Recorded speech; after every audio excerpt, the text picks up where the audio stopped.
আজি তোমালোকক শিকাম যে সহজ পদ্ধতি কেনেকৈ কৰিব পাৰি। ইয়াত দিয়া আছে যে 10ক 5 দি হৰণ কৰি কিমান হ'ব। তোমালোকে প্ৰথমে 0টো বাদ দিবা, 0 বাদ দি তাৰপিছত পূৰণ লিখি 2 লিখি দিবা।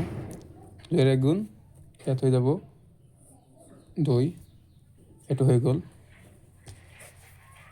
তাৰপিছত আছে 30ক 5 দি হৰণ কৰি কিমান যাব।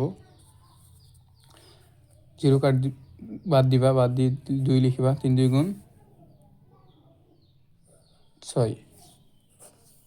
তাৰপিছত 60ক 5 দি হৰণ কৰি কিমান যাব। প্ৰথমে